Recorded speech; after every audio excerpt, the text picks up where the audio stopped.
बात करें आरएसआरडीसी की, आरएसआरडीसी जो है इसकी स्थापना किस वर्ष हुई? तो ये बना 1979 में। सेंटर मोस्ट इंपोर्टेंट पेपर में छपेगा as it is. Composite regional centre कहाँ बनाई जाएगी, कहाँ बनेगा? जयपुर में। 19 से 28 मई 2024 तक राष्ट्रीय सहकार मसाला मेला का आयोजन जो है राजस्थान के किस जिले में किया जाएगा? ये कहाँ है? बीकानेर में। इसके द्वारा एक मासिक पत्रिका प्रिंट करी जाती, छापी जाती है, तो उसका नाम क्या है? जागती ज्योति। हाल ही में राजस्थान में अनुकंपा नियुक्ति की प्रक्रिया को आसान बनाने के लिए कौन सा ऐप तैयार किया गया है? अन्नपूर्णा रसोई योजना। अच्छा, इसका पुराना नाम क्या था अन्नपूर्णा रसोई योजना का? इंदिरा रसोई योजना। आजम प्रिंट और जाजम प्रिंट। अब आजम प्रिंट, अब देखो एक तो है आजा, एक है जाजा, ठीक है ना? एक याद कैसे रखोगे? आजा और जाजा। आजम प्रिंट, जाजम प्रिंट कैसे याद रखोगे? आजा और जाजा। कहाँ आजा? अकेला आजा, अकोला, अकोला आजा, अकेला आजा, ठीक है? अकेला, अकोला चित्तौड़गढ़ में है। Welcome to Aravali academy. Aravali academy में आपका स्वागत है। मेरा नाम है आकाश सिंह और आज है 18 मई, और 18 मई 2024 के जितने भी महत्वपूर्ण राजस्थान करंट अफेयर है, साथ ही साथ राजस्थान की स्टैटिक जीके और प्रीवियस ईयर क्वेश्चंस, वो आज अपन इस क्लास में डिस्कस करेंगे। तो लेक्चर को शुरू करते हैं अपने पहले क्वेश्चन के साथ। राजस्थान परिवहन विभाग द्वारा राजस्थान का पहला सरकारी ऑटोमेटिक थिंक टैंक सेंटर किन जिलों में स्थापित किए जाएंगे? तो बात करें राजस्थान का पहला सरकारी automatic think tank centre Rajasthan के दो जिलों में, जिनका नाम है जयपुर और जोधपुर। जयपुर और जोधपुर में स्थापित किए जाएंगे, तो अपना ऑप्शन बी जो है वो करेक्ट हो जाएगा। अब बात करें सरकारी ऑटोमेटिक थिंक टैंक सेंटर ये है क्या? तो ये है अपने जो वाहनों की जो ट्रेनिंग होती है ना, टेस्टिंग वाहनों की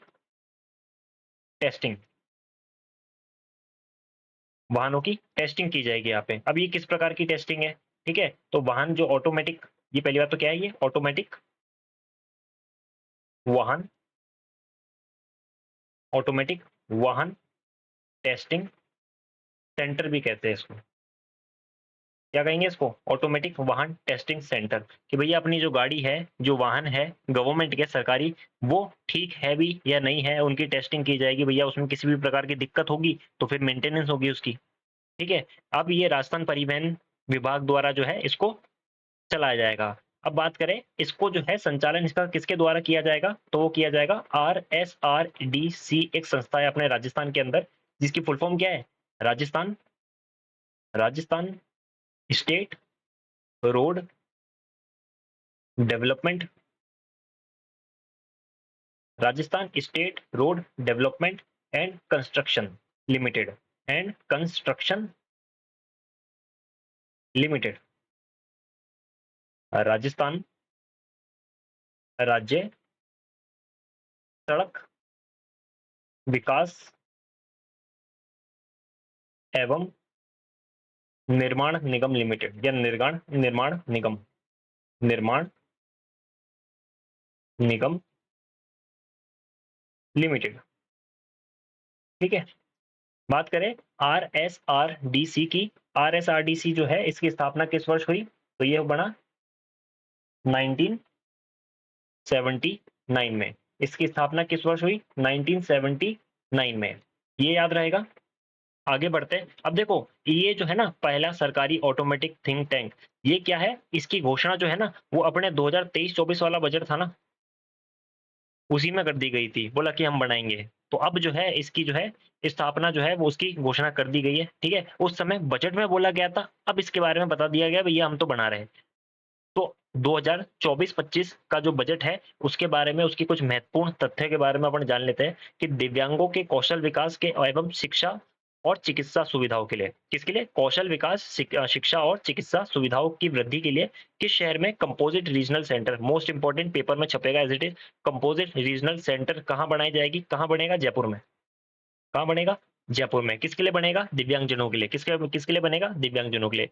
कंपोजिट रीजनल सेंटर। ठीक है, अब इसके अंदर क्या है, जितने भी जो दिव्यांगजनों के लिए जो पार्ट्स आते हैं, बॉडी पार्ट्स आते हैं, उसकी उस वो जो है उसकी मैन्युफैक्चरिंग होगी कंपोजिट रीजनल सेंटर में। ठीक है, और साथ ही साथ शिक्षा और कौशल विकास का काम भी होगा।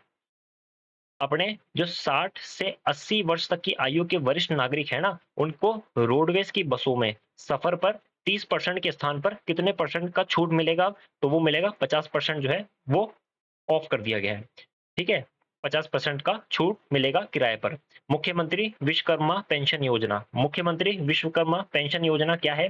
तो देखो इसके अंदर सबसे पहले तो वर्ष पूछेगा कि कितने साल तक की आयु जो है वो उसके पात्र होंगे। तो 18 से लेकर 45 वर्ष तक की आयु जो है वो इसके लोग पात्र होंगे। ठीक है, ये याद आ गया। 18 से लेकर 45 वर्ष के श्रमिक रहेंगे, के श्रमिक, तो ये इसके पात्र होंगे। पेपर में अगर पॉइंट्स आता है कि भैया हाँ 18 से लेकर 45 वर्ष तक के श्रमिक इसके पात्र होंगे, फिर और कोई दूसरा पॉइंट आता है, तो इस तरीके से मल्टीपल चॉइस वाले क्वेश्चन भी आते हैं, तो उसमें भी ये करेक्ट बन जाएगा। ठीक है, और क्या याद रखना है इसके अंदर, और क्या याद रखना है, और याद रखना कि इसके अंदर प्रीमियम कितना देना पड़ेगा, 60 से लेकर 100 रुपए तक का मासिक प्रीमियम देना पड़ेगा। मासिक प्रीमियम, मासिक प्रीमियम। और क्या याद रखना है कि 60 साल की आयु के बाद जो है ना, 60 साल की आयु कोई कंप्लीट कर लेता है इसके बाद, भैया 18 से लेकर 45 वर्ष तक तो जो है 100 रुपए से लेकर 60 रुपए से लेकर 100 रुपए मासिक प्रीमियम देना है। उसके बाद कोई व्यक्ति ये प्रीमियम देने के बाद 60 साल की आयु जो है उससे ऊपर चला जाता है, तो उसके बाद उसकी पेंशन स्टार्ट हो जाएगी, जो कि कितनी है, 2000 रुपए प्रति माह, 2000 रुपए प्रति माह। तो ये है अपनी मुख्यमंत्री विश्वकर्मा पेंशन योजना, याद रखना, स्टार लगा। राजस्थान बजट 2024 लेखानुदान में सामाजिक सुरक्षा पेंशन के तहत 1000 रुपए मासिक पेंशन को बढ़ाकर आगामी वर्ष के लिए कितने रुपए करने की घोषणा की गई है। तो अपने बजट में जो है वो कितना परसेंट बोला था, 15% बोला था। तो अभी जो 1000 रुपए है तो इसका 15% निकाल लो, तो 1150 रुपए जो है वो बन जाएगी। ठीक है, तो 1150 रुपए जो है वो अब पेंशन हो जाएगी। कब से हो जाएगी, अप्रैल माह से हो जाएगी। कब से हो जाएगी, अप्रैल माह से, अप्रैल 2024 से। ठीक है, मिशन ओलंपिक 2028, मिशन ओलंपिक 2028। अब देखो एक तो 2024 में ओलंपिक है, उसका 28 वाला है, 2024 का कहां पर होगा, पेरिस में होगा। 2024 का पेरिस में होगा, 28 वाला कहां पर होगा ये तुम लोग बताओ, यूएसए में होगा या नहीं। ठीक है, के तहत राज्य राज्य से कितने प्रतिशत या प्रभावशाली युवाओं को ट्रेनिंग किट या कोच, ट्रेनिंग किट या कोच सहित सभी विश्व स्तरीय सुविधाएं उपलब्ध कराने की घोषणा की गई है। तो कितने प्रभावशाली युवाओं को ट्रेनिंग किट और कोच उपलब्ध कराने की सुविधा दी गई है, तो टोटल 50 जो है खिलाड़ी होंगे, उनको ये ट्रेनिंग ट्रेनिंग किट और कोच मिलेगी। ठीक है, बात करें राजस्थान में हाईटेक सिटी कहाँ बनेगी, तो वो बनेगी जयपुर में। राजस्थान में हाईटेक सिटी। अच्छा, ये सारे बजट का बता रहा हूँ मैं, ठीक है ना, बजट 2024-25 में क्या क्या घोषणाएं हुई थी। ठीक है, हाईटेक सिटी कहाँ बनाई जाएगी 2024-25 अपने 2024-25 के बजट में, तो वो जयपुर में बनाई जाएगी। अटल इनोवेशन स्टूडियो एंड एक्सेलरेटर, अब ये क्या बोला है भाई, अटल इनोवेशन स्टूडियो और एक्सेलरेटर, तो ये है अपना क्या, इसके अंदर रोबोटिक लैब है, ये क्या है, ये रोबोटिक, रोबोटिक लैब। और क्या सिखाई जाएगी यहाँ पे कोडिंग सिखाई जाएगी, सॉफ्टवेयर कोडिंग। क्या सिखाई जाएगी, सॉफ्टवेयर कोडिंग। और VFX, VFX multimedia, multimedia VFX, ये सारी चीजों की जो है वो ट्रेनिंग दी जाएगी। तो ये अटल इनोवेशन स्टूडियो एक्सेलरेटर समझ में आ गया क्या चीज है, ट्रेनिंग दी जाएगी। ये इसकी स्थापना कितने जिलों में करने की घोषणा की गई है, ठीक है ना, इसकी स्थापना करने की घोषणा कितने जिलों में की गई है, तो कौन कौन से जिलों में की गई है, तो एक तो अपना जयपुर, जयपुर में करी है। एक अपना उदयपुर, उदयपुर में करा है। एक अपना भरतपुर, भरतपुर, तो ये तो सारे पुरपुर वाले जिले आ गए, पुर, जयपुर, उदयपुर, भरतपुर। और एक याद रखना कौन सा, एक बीकानेर, बीकानेर, ये याद रहेगा। Rajasthan agriculture infra mission, agriculture infra mission, star लगा लो, इसके अंदर कितने करोड़ रुपए का जो है वो प्रावधान किया गया है, तो 2000 करोड़ का प्रावधान, 2000 करोड़ का प्रावधान किया गया है। मुख्यमंत्री जल स्वावलंबन अभियान 2.0 का उद्देश्य है, तो मुख्यमंत्री जल स्वावलंबन अभियान 2.0 का क्या उद्देश्य है, तो राजस्थान जो है ना अपने, इसमें 4 साल, 4 साल में 5 लाख वाटर हार्वेस्टिंग स्ट्रक्चर बनाना है।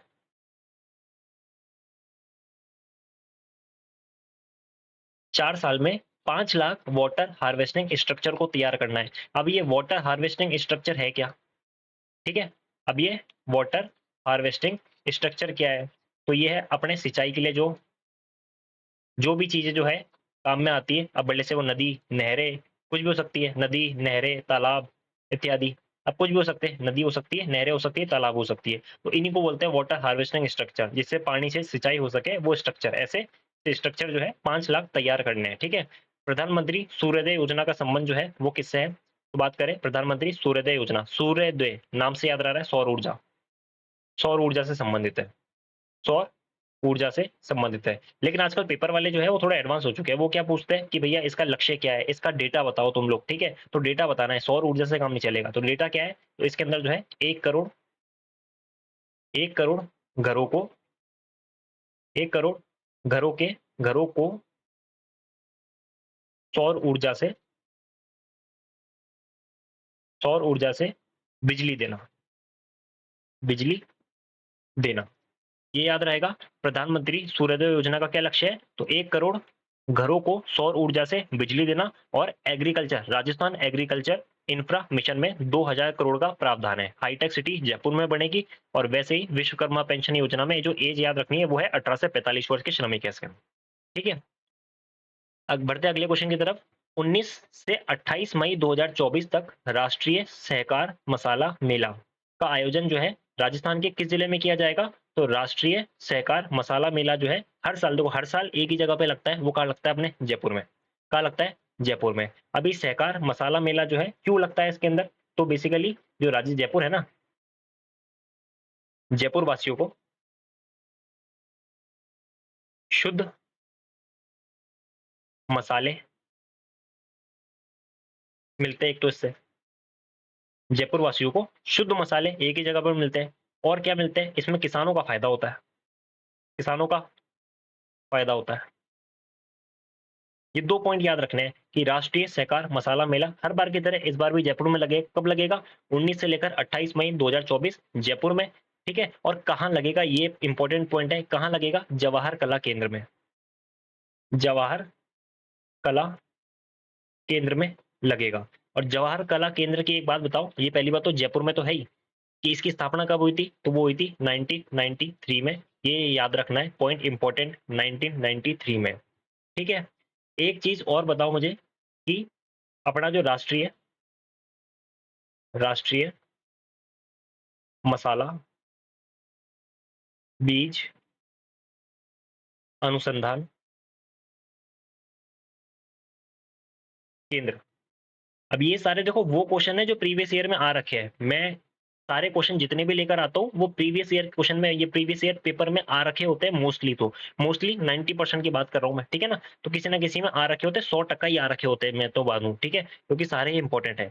राष्ट्रीय मसाला बीज अनुसंधान केंद्र जो है वो कहाँ स्थित है? तो अपने अजमेर में। कहाँ पे है? अजमेर में। अजमेर में अगर आ जाएगी डिटेल के अंदर कि भाई तबीजी के अंदर है, अजमेर में कहाँ पर है? तबीजी के अंदर है, तो राष्ट्रीय मसाला बीज अनुसंधान केंद्र तबीजी में है, ठीक है। और राष्ट्रीय सहकार मसाला मेला कहाँ लगेगा? जयपुर में। आगे बढ़ते हैं। पश्चिमी क्षेत्र साहित्यिक केंद्र, पश्चिमी क्षेत्र साहित्यिक केंद्र, ठीक है, सांस्कृतिक केंद्र कहाँ स्थित है? उदयपुर में। पश्चिमी क्षेत्र सांस्कृतिक केंद्र उदयपुर में है, उदयपुर में है, जिसकी स्थापना कब हुई? 1986 में, 1986 में। 1983 में क्या हुआ था? खेजड़ी जो है, खेजड़ी को राज्य वृक्ष का दर्जा मिला था। खेजड़ी का साइंटिफिक नेम, वैज्ञानिक नाम, वैज्ञानिक नाम क्या है? ये तुम कमेंट बॉक्स में लिखना, कमेंट बॉक्स में लिखना। राजस्थान संस्कृत अकादमी, राजस्थान संस्कृत अकादमी कहाँ स्थित है? तो राजस्थान संस्कृत अकादमी जयपुर में है, राजस्थान संस्कृत अकादमी जयपुर में है। और बात करें, राजस्थान संस्कृत अकादमी जयपुर की तरफ से एक पुरस्कार दिया जाता है जो पेपर में पूछा जाता है, तो वो कौन सा है? इसका सर्वोच्च पुरस्कार है, सर्वोच्च पुरस्कार राजस्थान संस्कृत अकादमी का, इसका नाम क्या है? माघ पुरस्कार, माघ पुरस्कार, ये चीज याद रखना। राजस्थान साहित्य अकादमी ये कहाँ पर है? मैंने पहले ही बोला था, साहित्य जैसा वर्ड आ जाए कहीं भी तो कहाँ लगाना है? उदयपुर में। और साथ ही साथ पश्चिमी क्षेत्र सांस्कृतिक केंद्र भी उदयपुर में है, जिसकी स्थापना 1986 में हुई थी। राजस्थान संगीत नाटक अकादमी कहाँ पर है? ये है जोधपुर में। याद कैसे रखोगे? याद रखना कि जोधा, जो जोधा बेगम थी, मतलब जो जोधा अकबर, जोधा अकबर में जो जोधा थी उनको संगीत पसंद था, याद रखना ऐसे, ठीक है। और राजस्थानी भाषा साहित्य एवं संस्कृति अकादमी ये कहाँ स्थित है? तो ये है बीकानेर में। ये कहाँ है? बीकानेर में। इसके द्वारा एक मासिक पत्रिका प्रिंट करी जाती, छापी जाती है, तो उसका नाम क्या है? जागती ज्योत। जागती ज्योत, ये इसकी मासिक पत्रिका है। तो 2 पत्रिका मैंने बता दी, ठीक है ना? एक तो इसका 2 पत्रिका मतलब एक पत्रिका बताइए जागती ज्योति, जागती ज्योत, और एक पुरस्कार बताया है जो कि कौन सा है? माघ पुरस्कार। दोनों ही अकादमी, एक संस्कृत अकादमी, दूसरी है राजस्थानी भाषा साहित्य एवं संस्कृति अकादमी। भारतीय लोक कला मंडल कहाँ पर है? उदयपुर में। रिसेंटली किसी पेपर में पूछा गया था ये, भारतीय लोक कला मंडल कहाँ पर है? उदयपुर में। अरबी फारसी शोध संस्थान कहाँ पर है? टोंक में। और बात करें जनजाति संग्रहालय कहाँ पर स्थित है? उदयपुर में। जनजाति संग्रहालय उदयपुर में है। आगे बढ़ते हैं अपने नेक्स्ट क्वेश्चन की तरफ। हाल ही में राजस्थान में अनुकंपा नियुक्ति की प्रक्रिया को आसान बनाने के लिए कौन सा ऐप तैयार किया गया है? तो ये है क्या अनुकंपा नियुक्ति? तो जो मृतक आश्रित होते हैं, मृतक आश्रित, मृतक आश्रित कौन होते हैं? ऐसे लोग जो सरकारी नौकरी पे है, सरकारी नौकरी पे है। अब नौकरी करने के दौरान जो है उनकी मृत्यु हो जाती है।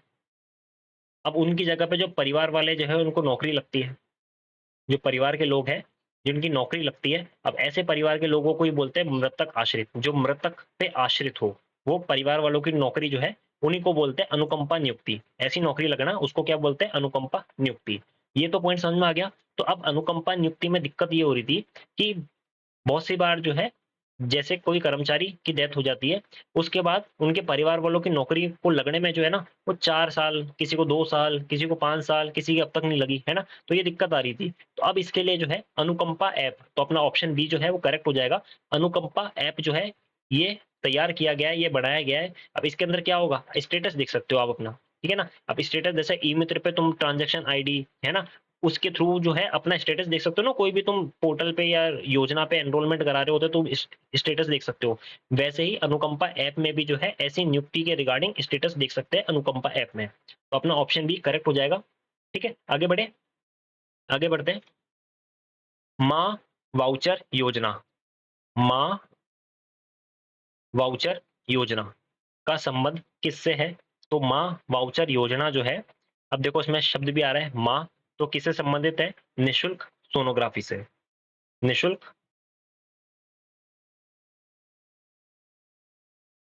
सोनोग्राफी से। इंटीग्रेटेड हेल्थ मैनेजमेंट सिस्टम, अभी रिसेंटली करंट का क्वेश्चन है। इंटीग्रेटेड हेल्थ मैनेजमेंट सिस्टम 2.0 का संबंध किससे है? तो जो है ये है स्वास्थ्य सेवाओं को ऑनलाइन बनाने हेतु, स्वास्थ्य सेवाओं को ऑनलाइन बनाने हेतु, स्वास्थ्य सेवाएं को ऑनलाइन बनाने हेतु, ये याद रहेगा। अन्नपूर्णा रसोई योजना, अच्छा इसका पुराना नाम क्या था अन्नपूर्णा रसोई योजना का? इंदिरा रसोई योजना, इंदिरा रसोई, ठीक है, इंदिरा रसोई योजना। इसकी शुरुआत जो है किस वर्ष होती है? तो इंदिरा रसोई योजना कैसे याद रखोगे? इसके अंदर तो पहली बात तो चपाती मिलती है ना। अब वो चपाती कितनी मिलती है? तो ये याद रखने की ट्रिक है, बस इतनी मिलती नहीं है, 20-20 चपाती याद रखना। तो 20 अगस्त 2020 को इंदिरा रसोई योजना की स्थापना हुई। ठीक है, कैसे याद रखोगे कि इंदिरा रसोई के अंदर कितनी मिलती है? 20-20 चपातियां मिलती है। ठीक है, इस तरीके से ट्रिक से याद रखना। चिरंजीवी स्वास्थ्य बीमा योजना, इसका नया नाम क्या हो चुका है चिरंजीवी स्वास्थ्य बीमा योजना का? तो ये हो चुका है आयुष्मान। अब ये सारे जितने भी बीजेपी सरकार आई है, ठीक है ना, तो होता भी ऐसा ही है, ठीक है ना। जब कांग्रेस सरकार थी तो उस समय चिरंजीवी था, अब बीजेपी सरकार आई है तो नाम चेंज हो चुका है, ठीक है। और वैसे ही जब इससे पहले अन्नपूर्णा रसोई योजना पहले थी, उसके बाद जब कांग्रेस सरकार आई तब नाम चेंज हुआ उसका नाम, फिर उसके बाद वापिस से चेंज हो गया, ठीक है ना। इंदिरा रसोई के बाद फिर अन्नपूर्णा वापिस हो गया। वैसे ही चिरंजीवी स्वास्थ्य बीमा योजना का नया नाम क्या हो चुका है? तो वो हो चुका है आयुष्मान आरोग्य योजना, आयुष्मान आरोग्य योजना, आरोग्य योजना, आयुष्मान आरोग्य योजना चिरंजीवी स्वास्थ्य बीमा योजना का नया नाम, ठीक है। अब इसकी शुरुआत कब हुई? 1 मई 2021, 1 मई 2021। इसके साथ साथ एक चिरंजीवी दुर्घटना बीमा योजना थी, उसका भी नया नाम क्या हो चुका है? चिरंजीवी, चिरंजीवी नहीं, आयुष्मान, आयुष्मान दुर्घटना बीमा योजना, आयुष्मान दुर्घटना बीमा योजना, इसका नया नाम हो चुका है। ये कब बना, ये इस योजना की शुरुआत कब हुई, तो ये हुई 1 मई 2022 को, ठीक, 1 साल बाद। देखो डेट का भी फर्क नहीं है, 1 मई 2022, ठीक है। IM शक्ति उड़ान योजना, इंदिरा महिला शक्ति उड़ान योजना, इसके अंदर क्या है, इसके अंदर क्या दिया गया है, तो इसके अंदर 11 से लेकर 45 वर्ष की जो बालिकाएं हैं, 11 से लेकर 45 वर्ष की बालिकाएं हैं, बालिकाएं हैं, उनको उनको मुफ्त सैनिटरी नैपकिन, मुफ्त सैनिटरी नैपकिन जो है वितरित करना। ये पेपर में पूछा गया है कि 11 से लेकर 45 वर्ष ये एज पूछी गई थी, ठीक है। और दूसरा पॉइंट साथ में दिया गया था, इसके अंदर कितने नैपकिन जो है सैनिटरी नैपकिन वो बांटे जाते हैं, तो इसमें टोटल 12 सैनिटरी नैपकिन बांटे जाते हैं। ये 12 नंबर एग्जैक्ट पूछा गया था पेपर के अंदर। राजीव गांधी जल संचय योजना जो है वो कब शुरू हुई, अगर तुम लोग को इतना पता होगा कि राजीव गांधी की जयंती पर जो है कौन सा दिवस मनाते हैं और वो किस दिन आता है, तो तुम लोग इसका आंसर बता दोगे। तो राजीव गांधी की जयंती पर कौन सा दिवस मनाते हैं, तो बनाते हैं सद्भावना दिवस, सद्भावना दिवस। एक तो पॉइंट ये हो गया कि राजीव गांधी की जयंती पर सद्भावना दिवस मनाते हैं। ये आता कब है सद्भावना दिवस, 20 अगस्त को आता है, और 20 अगस्त 2019, ठीक, एक नंबर कम कर देना इसमें, 20 अगस्त 2019, 20 अगस्त 2019 को जो है राजीव गांधी जल संचय योजना शुरू हुई। अब इसके अंदर है क्या, इसके अंदर जितने भी पुराने नदी है, कुएं है, कुओं, नदी, नालों का जीर्णोद्धार करना इस योजना का लक्ष्य था, जीर्णोद्धार करना इस योजना का लक्ष्य था, ठीक है। एक चीज और याद रखना, अब ये रिसेंटली कई बार पेपर में आया था कि निक्षय संबल, क्या निक्षय पोर्टल भी खोला गया था इसके लिए, निक्षय संबल योजना का संबंध किससे है, निक्षय पोर्टल भी स्टार्ट किया गया था, तो तब पूछा गया था कि निक्षय पोर्टल का संबंध किससे है। एक बार आ गया था कि निक्षय जो है ये शब्द है, इसका संबंध किस बीमारी से है, क्या बोलते हैं इस निक्षय किस बीमारी को बोलते हैं, तो ये बोलते हैं टीबी को, टीबी मतलब ट्यूबर क्लोसिस, ट्यूबर क्लोसिस, तो ये याद रखना, ठीक है, ट्यूबर क्लोसिस। आगे बढ़े, आगे बढ़ते हैं। प्रसिद्ध मैगजीन फोर्ब्स पत्रिका, मैगजीन का नाम फोर्ब्स पत्रिका ने 2024 के लिए 30 अंडर 30 एशिया सूची में जयपुर के किस स्टार्टअप को शामिल किया है, तो जयपुर का कौन सा स्टार्टअप फोर्ब्स की मैगजीन 30 अंडर 13 एशिया सूची के अंदर जो है वो शामिल हुआ है, तो अपना करेक्ट ऑप्शन हो जाएगा ऑप्शन बी, ऑप्शन बी। तो option B E F polymer, E F polymer जो है ये शामिल हुआ है, ठीक है। अब ये ई एफ पॉलीमर है, ये क्या काम करती है ये कंपनी, तो पहली बात तो ये खेती जो है ना, खेती के क्षेत्र में काम करती है, खेती के क्षेत्र में काम। अब इनको 30 अंडर 30 एशिया सूची फोर्ब्स पत्रिका में शामिल किया गया है, तो खेती के अंदर काम करती, केवल इतना तो नहीं करती होगी, और क्या करती है, तो इसका काम है फसल, फसल की पैदावार को बढ़ाना। आपने राजस्थान में जो है पानी की तो देखो वैसे ही कमी है, तो इनका मेन लक्ष्य क्या था कि कम पानी के अंदर ज्यादा फसल हो, कम पानी में ज्यादा फसल हो, ठीक है, कम पानी में ज्यादा फसल हो। बात करें मीनाकारी की, मीनाकारी जो है ये पहली बात तो किस जिले की प्रसिद्ध है, तो ये जयपुर जिले की प्रसिद्ध है, जयपुर जिले की प्रसिद्ध है। अब मीनाकारी में होता क्या है, सोने चांदी, सोने चांदी पर, सोने चांदी पर रंग जो है ना, रंग भरने की कला है, रंग भरने की कला है, सोने चांदी पर रंग भरने की कला किसे कहते हैं, मीनाकारी को कहते हैं। कहाँ की प्रसिद्ध है, जयपुर की प्रसिद्ध है। और बात करें इसको लेकर कौन आया था जयपुर में, तो ये लेकर आए थे मान सिंह प्रथम। ये पेपर में पूछा गया है मीनाकारी को जयपुर में लाने का श्रेय किसको जाता है, तो मान सिंह प्रथम को। और कहां से लेकर आए थे ये कहां से लेकर आए थे, मान सिंह प्रथम जो है कहां से लेकर आए थे, ये लेकर आए थे मान सिंह द्वारा लद्दाख से लाई, लद्दाख से लाई गई, ठीक है, मान सिंह द्वारा लद्दाख से लाई गई।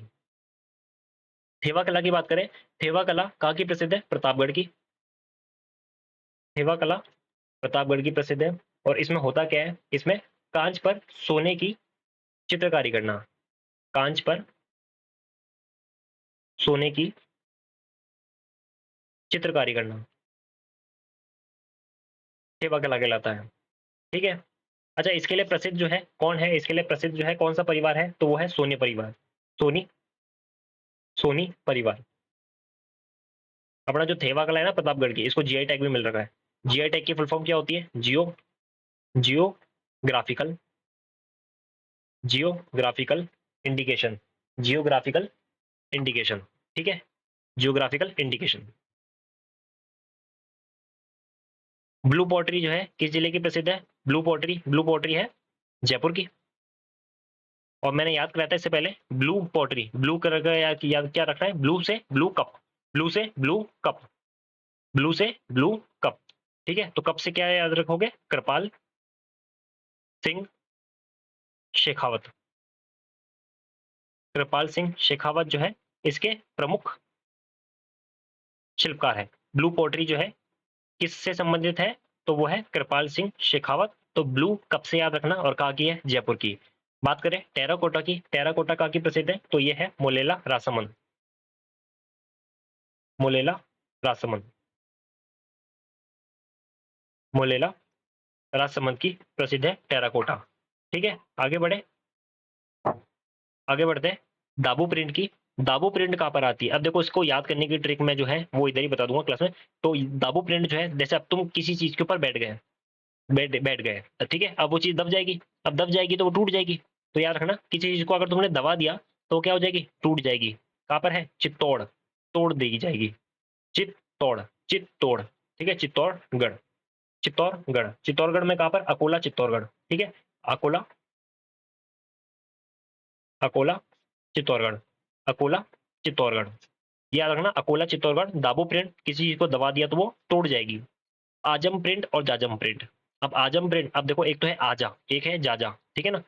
एक याद कैसे रखोगे, आजा और जाजा। आजम प्रिंट, जाजम प्रिंट कैसे याद रखोगे, आजा और जाजा। कहाँ आजा, अकेला आजा, अकोला, अकोला आजा, अकेला आजा। ठीक है, अकेला, अकोला चित्तौड़गढ़ में है ये भी। ठीक है, बगरू प्रिंट कहाँ पर है, अब बगरू जो है ये जयपुर, याद रखना, ये तो वैसे याद हो जाएगा मेरे हिसाब से तुम लोगों को, बगरू प्रिंट जयपुर में है। दो चीज और याद रखना, दो प्रिंट और है, कौन कौन सी, एक है अपनी अजरक प्रिंट, अजरक प्रिंट, और एक है मलीर प्रिंट, मलीर प्रिंट। ये कहाँ पर है, ये दोनों ही कैसे याद रखोगे, अब अजरक, अजरक से याद रखना अजगर। अब अजगर कब आता है, जब कोई बाढ़ आ गई है, बाड़मेर में है, कोई बाढ़ आ गई, बाढ़ में पानी भर गया तो अजरक आ गया, अजगर आ गया। अब दूसरी चीज क्या याद रखोगे, मलीर पिंड से याद रखना मैल, मैल मतलब गंदा। अब गंदा कब हो जाएगा, गंदगी कब हो जाएगी, जब कोई बाढ़ आ जाएगी, पानी भर जाएगा तो गंदगी आ जाएगी, बाढ़ मेरे में मलीर प्रिंट है। ठीक है, ये दो पॉइंट और याद हो जाएंगे। आगे बढ़े, तो चारों पॉइंट मेरे हिसाब से याद हो गए, सारी ही प्रिंट याद हो गई होंगी। दाबू प्रिंट, किसी चीज को दबा दिया तो टूट जाएगा, तोड़ दिया जाएगा। जाजम प्रिंट, जा कहाँ जा, अकेला जा, या आजा कहाँ जा, अकेला आजा। बगरू प्रिंट जयपुर में है, अजरक, अजगर, और एक मल, मल मतलब गंदगी, कहाँ पर हो जाएगी, जब बाढ़ आएगी। 74वीं जूनियर राष्ट्रीय राष्ट्रीय स्तरीय वॉलीबॉल प्रतियोगिता में राजस्थान में कौन सा पदक जीता, राजस्थान ने, ठीक है ना, इसको सही कर देना, राजस्थान ने कौन सा पदक जीता 74वीं जूनियर राष्ट्रीय स्तरीय वॉलीबॉल प्रतियोगिता में, तो राजस्थान ने स्वर्ण पदक जीता। अब स्वर्ण पदक जीता है तो किसको हरा के जीता है, और कहाँ हुआ था ये प्रतियोगिता, तो बात करें इंदौर में हुई थी, इंदौर में। और किसको हरा के जीता, चंडीगढ़ को हरा के जीता, चंडीगढ़ को हरा के जीता, चंडीगढ़ में इधर आएगा ना, चंडीगढ़ को हरा के जीता। ठीक है, इंदौर में हुई थी और चंडीगढ़ को हरा के जीता। बात करते हैं कुछ खिलाड़ी की। अवनी लेखरा जो है, इनका संबंध किस खेल से है, तो ये पैरा निशानेबाज है, पैरा निशानेबाज है, पैरा निशानेबाज। कैटेगरी याद रखना इनकी, कौन सी कैटेगरी है, SH1 कैटेगरी है। जितने भी पैरा खिलाड़ी होते हैं उनको कोई कैटेगरी दी जाती है। जैसे कि इसके अंदर कौन है, देवेंद्र झज्जड़िया भी है, देवेंद्र झज्जड़िया की कैटेगरी क्या है, तो वो है F46 कैटेगरी। बात करते हैं आगे इनका गेम क्या है, कौन से जिले से है। ठीक है, पहला अवनी लेखरा, पैरा निशानेबाज, SH1 कैटेगरी, जयपुर जिले से है, जयपुर जिले से है। और क्या याद रखना है इनके बारे में, कि ये जो है टोक्यो ओलंपिक जो है ना, उसके अंदर सिल्वर मेडल भी जीत के आई थी। प्रथम पैरा खिलाड़ी है, पैरा निशानेबाज या पैरा खिलाड़ी है जिनके पास 2 मेडल है, 2 ओलंपिक मेडल जीत के लेकर आई थी। ठीक है। रजत चौहान की बात करें, रजत चौहान याद कैसे रखोगे रजत चौहान के बारे में कि ये तीरंदाज है, तीरंदाज कैसे याद रखोगे ये चीज, रजत में त आ रहा है, त में तीरंदाज आ रहा है। ठीक है। अरुंधति चौधरी का संबंध किससे, किस खेल से है, बॉक्सिंग से है। ठीक है। लिम्बाराम, लिम्बाराम का संबंध किससे है, लिम्बाराम तीरंदाजी से है, ये तीरंदाज है। कविता सिहाग, कविता सिहाग कैसे याद रखोगे, कविता सिहाग, सिहाग मतलब तू भाग, कैसे याद रखोगे, तू भाग, तू भाग। अब तू भाग, अब पैदल मत भाग, किससे भाग, कैसे भाग। अब देखो भाग वैसे साइकिल पे तो कोई भाग नहीं सकता, साइकिल पे तो चला के जाएगा, बट फिर भी याद रखना साइकिल से भाग, साइकिलिंग, साइकिलिंग इनका गेम है। कविता सिहाग का, सिहाग तू भाग, कैसे भाग, साइकिल पे भाग। भक्ति शर्मा, भक्ति शर्मा का तैराकी, इंग्लिश चैनल पार करने वाली राजस्थान की प्रथम तैराकी। कृष्णा पूनिया, अब कृष्णा पूनिया का याद कैसे रखोगे नाम, अब कृष्णा पूनिया कौन सा गेम है, तो पहली बात तो डिस्कस थ्रो है, डिस्कस थ्रो। अब डिस्कस थ्रो कैसे याद रखोगे, अब देखो, अब कृष्ण जी और अर्जुन जी, ठीक है ना, कृष्ण जी और अर्जुन क्या कर रहे थे, कृष्ण जी और अर्जुन, कृष्ण जी और अर्जुन गीता सुना रहे थे कृष्ण जी अर्जुन को। ठीक है। तो याद रखना इस तरीके से डिस्कस कर रहे थे, कृष्ण जी अर्जुन से डिस्कस कर रहे थे, कृष्ण जी क्या कर रहे थे, अर्जुन से डिस्कस कर रहे थे, डिस्कस थ्रो। देवेंद्र झाझड़िया की कैटेगरी F46, गेम क्या है, गेम है जेवलिन थ्रो, भाला फेंक, भाला फेंक। नीरज चोपड़ा भी भाला फेंक से है ना, नीरज चोपड़ा। देवेंद्र झाझड़िया की कैटेगरी F46 भाला फेंक किस जिले से है, चूरू, क्योंकि जिला भी पूछ लिया गया इनका तो। ठीक है। और बात करें इन्होंने कौन कौन से स्पोर्ट्स में मेडल जीत रखे, मतलब कि स्पोर्ट्स नहीं बोल रहा हूं मैं, गलत वर्ड बोल दिया, कौन कौन से ओलंपिक में इन्होंने अब तक स्वर्ण पदक जीत रखा है। तो 2004 में एथेंस में, एथेंस ओलंपिक में, अब एथेंस कहां पर आता है, ग्रीस में। तो ये याद नहीं, अगर तुमको याद नहीं रखना बस एथेंस याद रख लेना, एथेंस 2004 में ये स्वर्ण पदक जीता था। 2016 के अंदर रियो ओलंपिक, रियो ओलंपिक हुए थे। रियो कहां पर आता है, ब्राजील में आता है, इन्होंने स्वर्ण पदक जीता था। ठीक है। एक याद रखना, टोक्यो ओलंपिक।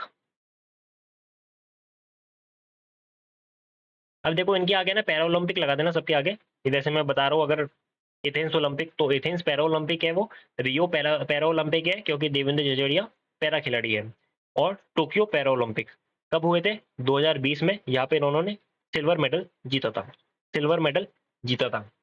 तो क्लास आज की कैसी लगी तुम लोगों को, आज के लिए बस इतना ही। धन्यवाद। I hope you like the session. Thank you.